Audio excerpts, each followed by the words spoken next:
അപ്പോൾ നമുക്ക് നോക്കാം വീട്ടിൽ തന്നെ എങ്ങനെയാണ് സിമ്പിളായിട്ട് ചാർക്കോൾ ഉണ്ടാക്കാന്നുള്ളത്. പോകാം വീഡിയോയിലേക്ക്. അപ്പോൾ നമുക്ക് ചാർക്കോൾ ഉണ്ടാക്കാൻ വേണ്ടിയുള്ള ഇൻഗ്രീഡിയൻസ് എന്തൊക്കെയാണെന്ന് നമുക്ക് നോക്കാം. ഇതിനു വേണ്ടി ഞാനിവിടെ 5 പീസ് മുളക് എടുത്തിട്ടുണ്ട്, കുറച്ച് വെളുത്തുള്ളി എടുത്തിട്ടുണ്ട്, അതുപോലെ തന്നെ ഇഞ്ചി, ഒരു നാരങ്ങ, ഒരു 3-4 പീസ് കറിവേപ്പില, ഒരു തക്കാളി, ഒരു ഓണിയൻ എടുത്തിട്ടുണ്ട്, കുറച്ച് മല്ലിച്ചപ്പും എടുത്തിട്ടുണ്ട്. ഇതെല്ലാം കൂടി നമുക്കൊരു മിക്സി ജാറിലേക്കാക്കി നല്ലതുപോലെ പേസ്റ്റ് രൂപത്തിൽ അരച്ചെടുക്കേണ്ടതാണ്.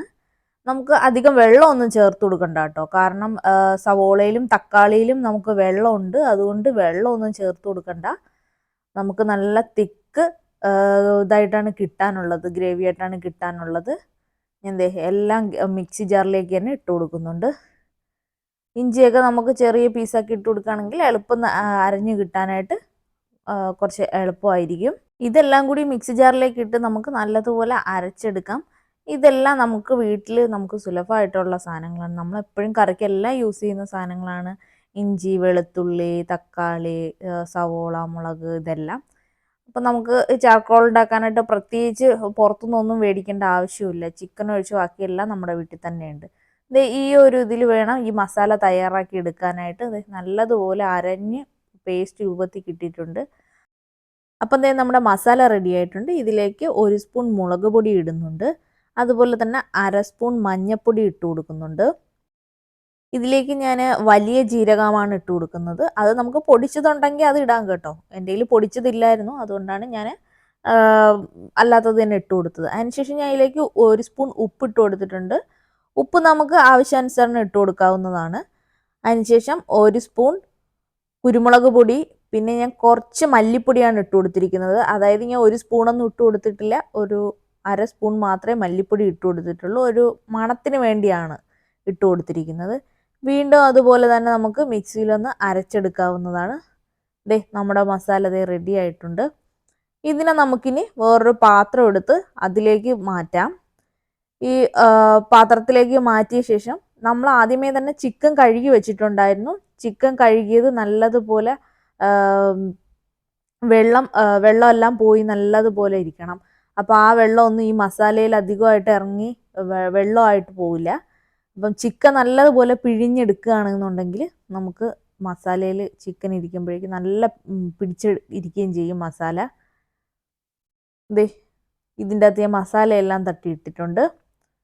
അതിനുശേഷം നമ്മൾ ഇതിൻ്റെ അകത്തേക്ക് ഇടാൻ പോകുന്നത് ഉപ്പ് കുറവുണ്ടായിരുന്നു, അപ്പോൾ ഞാൻ കുറച്ചുകൂടി ഉപ്പ് ഇട്ട് കൊടുത്തിട്ടുണ്ട്. നിങ്ങളും ഉപ്പ് ഈ സമയത്ത് നോക്കണം, കറക്റ്റ് ഉപ്പ് നോക്കി വേണം നമ്മൾ ചെയ്യാൻ. കുറച്ച് ഉപ്പ് മുന്നോട്ട് നിൽക്കണം, എന്നാൽ മാത്രമേ നമ്മുടെ ചിക്കനും കൂടി ഇട്ട് നമുക്ക് വെന്ത് വരുമ്പോഴേക്കും കറക്റ്റ് ഉപ്പ് പരുവത്തിൽ കിട്ടത്തുള്ളൂ. അതിനുശേഷം എല്ലാം കൂടി ഒന്ന് മിക്സ് ചെയ്ത് കൊടുത്തു. ഞാൻ വെച്ചിരിക്കുന്ന ചിക്കൻ എല്ലാം പെറുക്കി ഇതിൻ്റെ അകത്തോട്ട് ഇട്ട് കൊടുക്കുന്നുണ്ട്. നല്ലതുപോലെ തന്നെ മിക്സ് ചെയ്യുന്നതിന് മുന്നേ നമുക്ക് ഒരു നാരങ്ങ നീര് ഒഴിക്കാവുന്നതാണ്. അതുപോലെ തന്നെ ഞാൻ ഇതിലൊരു കാര്യം ഞാൻ വിട്ടുപോയിട്ടുണ്ടായിരുന്നു, അത് നിങ്ങളത് ചെയ്യുമ്പോൾ ശ്രദ്ധിക്കണം.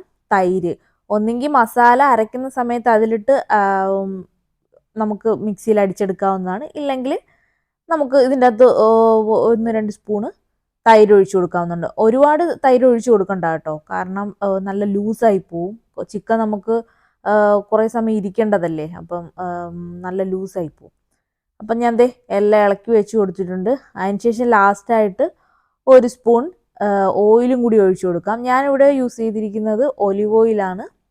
അപ്പം ഞാൻ ഒലിവ് ഓയിൽ കൂടി ഒഴിച്ച് നല്ലതുപോലെ മിക്സ് ചെയ്ത് റെസ്റ്റ് ചെയ്യാൻ വേണ്ടി നമുക്ക് ഫ്രിഡ്ജിലേക്ക് മാറ്റി വയ്ക്കാം. നമ്മളിവിടെ അടുപ്പ് കൂട്ടിയിട്ടിട്ടുണ്ട് കേട്ടോ. അപ്പം നമുക്ക് ഇതിൽ വേണ്ടതെന്ന് പറഞ്ഞാൽ ചാർക്കോളിൽ ഇതുപോലെ ഒന്ന് കനലാക്കി എടുക്കുക, അതാണ് ഇതിലുള്ള ടാസ്ക്. അതിനുശേഷം പിന്നെ എല്ലാ പ്രോസസ്സും ഈസി ആയിട്ട് തന്നെ നടക്കും. നമ്മുടെ കനലെല്ലാം റെഡിയായി വന്നിട്ടുണ്ട്. തീ ആവാൻ പാടില്ല കേട്ടോ. ഈ രീതിക്ക് വേണം നമ്മുടെ കനൽ കിടക്കാനായിട്ടുള്ളത്. അതിനുശേഷം നമ്മുടെ ഗ്രില്ല് വെച്ച് കൊടുത്തിട്ടുണ്ട്. ഗ്രില്ലിലേക്ക് നമുക്ക് നമ്മൾ നേരത്തെ തന്നെ മസാല പുരട്ടി വെച്ചിരിക്കുന്ന ചിക്കൻ ഓരോന്നായിട്ട് പറക്കി അതിൻ്റെ അകത്തിട്ട് അടുക്കി വെച്ച് കൊടുക്കാവുന്നതാണ്. അതിനുശേഷം അടുക്കി വെച്ച് അതിന് ശേഷം നമുക്ക് ഈ ഗ്രില്ല് അതിൻ്റെ അകത്തൊരു ക്ലിപ്പുണ്ട്, ആ ക്ലിപ്പിട്ട് നമുക്ക് ലോക്ക് ചെയ്ത് വെക്കാവുന്നതാണ്. അപ്പം നമുക്ക് ഇതിൻ്റെ പിടിയുണ്ടല്ലോ, ആ പിടിയിൽ പിടിച്ചിട്ട് തന്നെ തിരിച്ചും മറിച്ചും വെച്ച് നമുക്ക് നല്ലതുപോലെ 2 സൈഡും കുക്ക് ചെയ്തെടുക്കാവുന്നതാണ്. അപ്പം നമ്മുടെ ഒരു സൈഡ് റെഡി ആയിട്ടുണ്ട്, തിരിച്ചിട്ടിട്ടുണ്ട്. ഇനി നമുക്ക് അതിൻ്റെ ക്ലിപ്പ് ഒന്ന് ഇളക്കിയിട്ട് തിരിച്ചും മറിച്ചും നമുക്ക് ഒന്ന് വെച്ച് കൊടുക്കാവുന്നതാണ്. ഒരുപാട് തീയൊന്നും വേണ്ട, ഈ പറഞ്ഞ കണക്ക് കനലിൽ മാത്രമേ ഇട്ട് കുക്ക് ചെയ്തെടുക്കാവൂ. അതാണ് അതിൻ്റെ ഒരു ടേസ്റ്റും. പിന്നെ നമ്മൾ അതിന് ശേഷം ഓയിലോ വേറൊന്നും തന്നെ ചേർക്കുന്നില്ല. അപ്പം നമ്മുടെ ചാർക്കോളെല്ലാം റെഡി ആയിട്ടുണ്ട് കേട്ടോ. അപ്പം വളരെ നല്ല ടേസ്റ്റാണ്. അതായത് നമ്മൾ ഹോട്ടലിൽ നിന്നൊക്കെ മേടിക്കുന്നതിനെക്കാട്ടി നല്ല ടേസ്റ്റാണ്. അതായത് നമ്മൾ തന്നെ ഉണ്ടാക്കുന്ന മസാലയാണല്ലോ. അതിൻ്റെ അകത്ത് എരിയും ഉപ്പും എല്ലാം നല്ല കറക്റ്റ് പാകത്തിന് തന്നെ ഉണ്ട്. അതുകൊണ്ട് നല്ല ടേസ്റ്റായിരുന്നു, എനിക്കിഷ്ടമായി.